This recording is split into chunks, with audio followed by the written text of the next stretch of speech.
Hello everyone, आज हम बात करते हैं बेसिक और इम्पोर्टेंट कॉन्सेप्ट के बारे में जो आपका वेरिएबल्स इन जावा या फिर आइडेंटिफायर इन जावा। ठीक है, अगर आप जावा प्रोग्रामिंग शुरू कर रहे हैं तो वेरिएबल्स समझना बहुत ज़रूरी है आपके लिए। ठीक है, हम देखते हैं इसमें कि वेरिएबल्स होते क्या हैं आपके। अगर मैं इसमें फर्स्ट लाइन आपको देखो तो इसमें लिखा है कि a Java variable is a piece of memory that can contains a data value. ठीक है, यह आपका मेमोरी का वो पीस होता है जहाँ पे हम डेटा अपना रखते हैं। ठीक है, लास्ट वीडियो में गाइस हमने देखा था, मैं बार बार आपको एक ही वर्ड बोले जा रहा था कि ये वेरिएबल होते हैं, वेरिएबल होते हैं। तो इस क्लास में हम देख रहे हैं कि वेरिएबल होते क्या हैं आपके। ठीक है, और अगर मैं प्रीवियस स्लाइड की बात करूँ, यहाँ पे मैं आपको करके दिखा देता हूँ कि वेरिएबल्स क्या होते हैं। ठीक है, यहाँ पे आप जैसे प्रीवियस क्लास में आपने देखा था, मैं लिख रहा था यहाँ पे int age is equal to 20।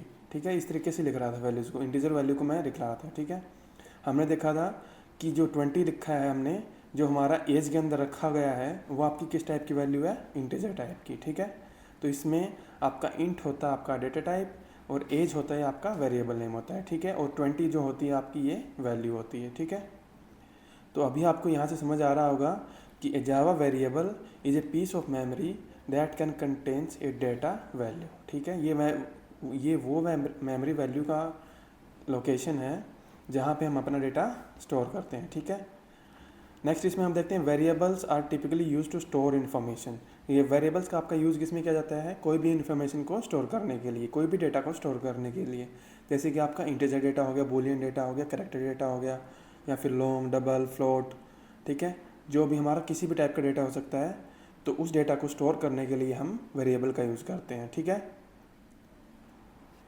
Which your Java program needs to do its job.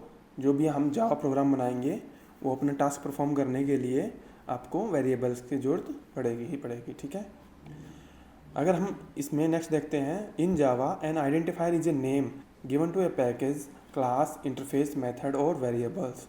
Guys ये हम बाद में देखेंगे, पैकेज क्या होता है, क्लास क्या होता है, इंटरफेस, मेथड क्या होते हैं। बट अगर हम वेरिएबल्स की बात कर रहे हैं तो इसमें मैं आपको बता दूं कि जो कोई भी वेरिएबल का नेम होता है, आइडेंटिफायर इज ए नेम, ये आपका कोई भी वेरिएबल का नेम होता है। ठीक है, जो हम किसी भी क्लास को देते हैं, पैकेज को देते हैं, या फिर वेरिएबल को देते हैं, मेथड को देते हैं। ठीक है, इट्स ए नेम। ठीक है गाइज, नेक्स्ट इसमें आता है आपका टाइप ऑफ वेरिएबल्स। ठीक है, आपके वेरिएबल्स कितने टाइप के होते हैं। सबसे पहले आपका होता है लोकल वेरिएबल्स, दूसरा होता है आपका इंस्टेंस वेरिएबल और तीसरा होता है स्टैटिक वेरिएबल। ठीक है, आगे हम जाके इसकी डेफिनेशन भी देखते हैं और इनके बारे में डीप में देखेंगे प्रोग्रामिंग के थ्रू कि कैसे ये डिफ्रेंशिएट होते हैं। ठीक है, तो अगर हमें इसकी डेफिनेशन की बात करें तो ये देखिए, पहला आपका लोकल वेरिएबल। लोकल वेरिएबल क्या होता है, a variable declared inside the body of method. जो वेरिएबल मेथड की बॉडी के अंदर डिक्लेयर किए जाते हैं आपके, वो होते हैं लोकल वेरिएबल। ठीक है, मैं इसको आगे प्रैक्टिकली भी करके दिखाऊंगा आपको कि लोकल वेरिएबल कैसे बनाते हैं। ठीक है, तो लोकल वेरिएबल में आपका होता है कि जो वेरिएबल आपके मेथड की बॉडी के अंदर बनते हैं वो आपके लोकल वेरिएबल होते हैं। ठीक है, नेक्स्ट आपका आता है इंस्टेंस वेरिएबल। इंस्टेंस वेरिएबल में गाइज ये आप वेरिएबल आपके क्लास की बॉडी के अंदर लिखे जाते हैं बट आपकी मेथड की बॉडी से बाहर लिखे जाते हैं, ये आपके होते हैं इंस्टेंस वेरिएबल। ठीक है, और ये वेरिएबल आपके पूरी की पूरी क्लास के अंदर कहीं से भी एक्सेस किए जा सकते हैं, कोई भी मेथड इसको यूज़ कर सकता है। ठीक है, बट जो लोकल वेरिएबल होते हैं वो सिर्फ एक मेथड तक ही सीमित होते हैं, एक मेथड ही इसको यूज़ कर सकता है, कोई दूसरा मेथड इसको यूज़ नहीं कर सकता। जबकि इंस्टेंस वेरिएबल में कोई भी मेथड जो उस क्लास के अंदर बने हुए हैं वो उसको यूज़ कर सकते हैं, एक्सेस कर सकते हैं। ठीक है, नेक्स्ट इसमें आपका आता है static variable. A variable that is declared as static is called static variable. जो वेरिएबल आपका स्टैटिक डिक्लेयर किया जाता है वो आपका स्टैटिक वेरिएबल होता है। It can not be local, ये आपका लोकल नहीं हो सकता। You can create a single copy of static variable. आप एक कोई भी वेरिएबल की, जो आपका स्टैटिक वेरिएबल है, उसकी आप सिंगल कॉपी बना सकते हो, क्रिएट कर सकते हो, और उस कॉपी को आप किसी भी क्लास के अंदर एक्सेस कर सकते हो। ठीक है, इंस्टेंस वेरिएबल आपका कहाँ तक एक्सेस हो सकता है, वो विद इन द क्लास कहीं भी एक्सेस हो सकता है। ठीक है, बट जो स्टैटिक वेरिएबल होता है ये आपका आउटसाइड ऑफ द क्लास भी यूज हो सकता है। ठीक है, नेक्स्ट इस एग्जांपल में देखिए, यहाँ पे आपकी मैंने स्टैटिक वेरिएबल बनाया हुआ है। स्टैटिक वेरिएबल को कैसे बनाया है, इसमें लिखा है मैंने static int m is equal to 100। ठीक है, यहाँ पे int m is equal to 100 के साथ मैंने स्टैटिक कीवर्ड को भी अटैच कर रखा है, तो ये आपका स्टैटिक वेरिएबल बन जाता है। ठीक है, इसमें नेक्स्ट है इसका local variable int n is equal to 90, ये आपका लोकल वेरिएबल है, ठीक है। ये वेरिएबल आपका मेथड की बॉडी के अंदर बना हुआ है, ठीक है, और इस वेरिएबल को कोई भी दूसरा मेथड एक्सेस नहीं कर सकता, ठीक है। सेम मेथड ही आपका एक्सेस कर सकता है, इसको कोई भी दूसरा मेथड एक्सेस नहीं कर सकता, ठीक है। और ये जो आपका होता है, जैसे मैंने मेन मेथड में ही इसको लगा दिया, और ये पूरी की पूरी क्लास के अंदर कोई भी इसको एक्सेस कर सकता है, ये आपका होता है instance variable. Int data is equal to 50, ये आपका इंस्टांस वेरिएबल होता है, ठीक है। पूरी की पूरी क्लास के अंदर इसको कोई भी मेथड एक्सेस कर सकता है, कोई भी इसको यूज़ कर सकता है, ठीक है। नेक्स्ट इसमें मैं आपको प्रैक्टिकली करके दिखा देता हूँ। ये कोड मैं आपको नेटबीन्स में करके दिखा रहा हूँ, आप कोई भी आईडी का यूज़ कर सकते हो, ठीक है। मैं यहाँ पे आपको नेटबीन्स में करके दिखाता हूँ कि कोई भी मेथड के अंदर लोकल वेरिएबल कैसे बनाते हो, ठीक है। मैंने यहाँ पे मेथड की बॉडी बनाई, void sum round braces curly braces, उसके बाद मैंने यहाँ पे लिखा int a is equal to 10, ठीक है। ये आपका होता है लोकल वेरिएबल। मैं यहाँ पे लिख के दिखा देता हूँ आपको, लोकल LOCAL लोकल वेरिएबल, ठीक है। ये आपका होता है लोकल वेरिएबल।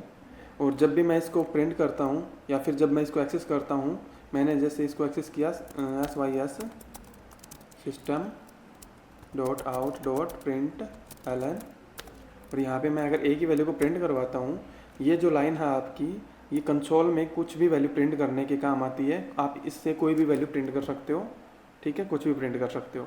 तो यहाँ पे मैं आपको ए की वैल्यू प्रिंट करके दिखाता हूँ। ये जो आपका ए है, ये देखिए पहले, ये आपका जब एक्सेस कर रहा है तो ये यहाँ पे एक्सेसिबल है। ये लाइन नंबर 15 आपके लाइन नंबर 13 को यूज़ कर सकती है, ठीक है। बट सेम चीज़ मैं अगर आपको दूसरे मेथड के अंदर बना के दिखाऊँ, मैंने दूसरा मेथड बना रहा हूँ मैं, जिसका नाम है मल्टीपल, वॉइड मल्टीप्लाई, ठीक है। इस मेथड के अंदर हम इस ए को एक्सेस करने की कोशिश करते हैं। ये देखिए, मैं इस system dot out dot print ln को कॉपी करके यहाँ पे लिख देता हूँ। ये देखिए, जब इस मेथड के अंदर मैं ए को एक्सेस कर रहा हूँ तो यहाँ पे कोई एरर नहीं आ रही, ठीक है। ये देखिए, आपके कोई एरर नहीं आ रही। लेकिन जब मैं इस मेथड से बाहर किसी दूसरे मेथड के अंदर ए की वैल्यू को एक्सेस करने की कोशिश कर रहा हूँ तो आपकी एरर आ रही है, ठीक है। ये क्या बोल रहा है कि इसको, ये जो आपकी क्लास है माउंट प्रोजेक्ट 1, ये जो आपकी क्लास है, इस क्लास के अंदर इसको ए नाम का वेरिएबल नहीं मिल रहा, ठीक है। तो आप बोलोगे सर ए नाम का वेरिएबल जो बना हुआ है ये आपका लोकल वेरिएबल है जो किसी मेथड के अंदर बना हुआ है, ठीक है। और ये आपका इसी मेथड तक ही एक्सेस हो सकता है, इस मेथड की बॉडी से बाहर एक्सेस नहीं हो सकता, ठीक है। अगर आप चाहते हो इसको कोई भी एक्सेस करे तो आप इसको यहाँ से हटा के यहाँ पे आपको क्लास की बॉडी के अंदर बट मेथड की बॉडी से बाहर लिखना पड़ेगा, ठीक है। जैसे अभी ये देखिए, मैंने इसको क्लास की बॉडी के अंदर लिखा है बट सभी मेथड की बॉडी से बाहर लिखा हुआ है, ठीक है। ये जितने भी हैं ये सारे के सारे मेरे मेथड हैं, ठीक है। अब इस वैल्यू को कोई भी मेथड एक्सेस कर सकता है, ठीक है। ये देखिए, अगर मैं इसको ओपन करके दिखा देता हूँ तो यहाँ पे ए पे भी कोई एरर नहीं आ रही और यहाँ पे भी कोई एरर नहीं आ रही, ठीक है। बट यहाँ पे ये जो ऑरेंज कलर की एरर लाइन आ रही है, ये आपको बताने की कोशिश कर रहा है कि जो आपका सब मेथड है ये आपने यूज़ नहीं किया अभी तक, ठीक है। जस्ट आपने इसको बनाया है, यूज़ नहीं किया है, ठीक है। तो ये जस्ट आपकी वार्निंग आ रही है, बाकी एरर नहीं है, ठीक है। अगर आपकी जब एरर आती है तो आपकी रेड लाइन में आती है, ठीक है। तो इस तरीके से हम इंस्टांस वेरिएबल को एक्सेस करते हैं, ठीक है। अभी ये आपका इंस्टांस वेरिएबल बन गया, ठीक है, इंस्टांस वेरिएबल। और सेम अगर मैं इसी वेरिएबल के आगे मैं इसको कॉपी करता हूँ और मैं मान लो अभी मैंने लिखा बी वेरिएबल, ठीक है, और इसके आगे मैं स्टैटिक कीवर्ड अटैच कर देता हूँ, स्टैटिक STATIC स्टैटिक कीवर्ड, ठीक है। तो अभी आपका स्टैटिक कीवर्ड बन चुका है और ये कीवर्ड आपका कोई भी एक्सेस कर सकता है, ठीक है। ये जो आपकी वैल्यू लिखी हुई है 10, जो आपका वेरिएबल है बी, जिसके अंदर हम 10 वैल्यू इनिशियलाइज कर रहे हैं, स्टैटिक वेरिएबल है, ठीक है। ये स्टैटिक वेरिएबल को हम इस क्लास के अंदर तो एक्सेस कर ही सकते हैं, इसको हम किसी दूसरी क्लास के अंदर भी एक्सेस कर सकते हैं, ठीक है। जब भी हम क्लास ऑब्जेक्ट की बात करेंगे, क्लासेस बनाएंगे, ऑब्जेक्ट बनाएंगे ओप्स कॉन्सेप्ट में, तो उस टाइम पे मैं आपको ये स्टैटिक वेरिएबल बना के दिखाऊंगा और उसमें मैं आपको करके दिखाऊंगा कि किस तरीके से हम स्टैटिक वेरिएबल को किसी भी क्लास के अंदर एक्सेस कर सकते हैं, ठीक है। तो आई होप कि आपको ये वेरिएबल्स क्या होते हैं समझ आई होगी, इसके कितने टाइप होते हैं ये भी आपको समझ आएगा और इनमें क्या डिफरेंस होता है, ठीक है। तो आज की इस वीडियो में इतना ही करते हैं, मिलते हैं नेक्स्ट वीडियो में नेक्स्ट टॉपिक के साथ, ठीक है। Thank you.